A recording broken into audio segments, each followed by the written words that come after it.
అమ్మా అయ్యా విను, నీ జీవితంలో దేవుడు చెప్పింది నువ్వు చేస్తూ ముందుకు సాగుతున్నప్పుడు నిష్కారణంగా యుద్ధానికి వస్తారు, నిష్కారణంగా నీతో గొడవ పడతారు.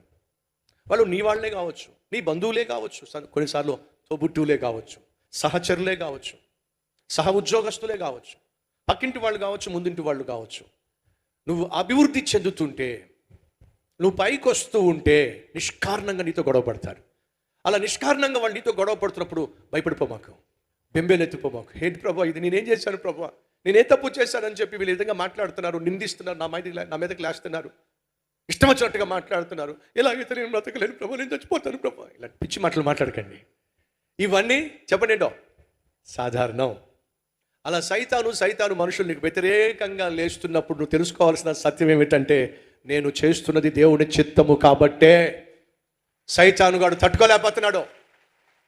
నేను చేస్తున్న పనిలో నాకు దేవుడు తోడుగా ఉన్నాడు కాబట్టే సైతాను మనుషులు ఎంతగా రెచ్చిపోతున్నారో.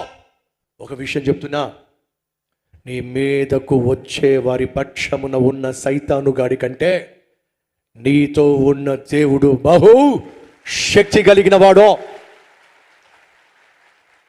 అది ఎప్పుడు బయటపడుతుందయ్యా అంటే, ఎప్పుడు నువ్వు చేస్తున్న పని ఆపకుండా ముందుకు సాగితే దేవుడు చేసే అద్భుతము బయటకు వస్తుంది. కొన్ని సందర్భాల్లో నువ్వు ఓడిపోతున్నట్టుగా కనిపిస్తుంది, కానీ నువ్వు ఓడిపోవడం లేదు.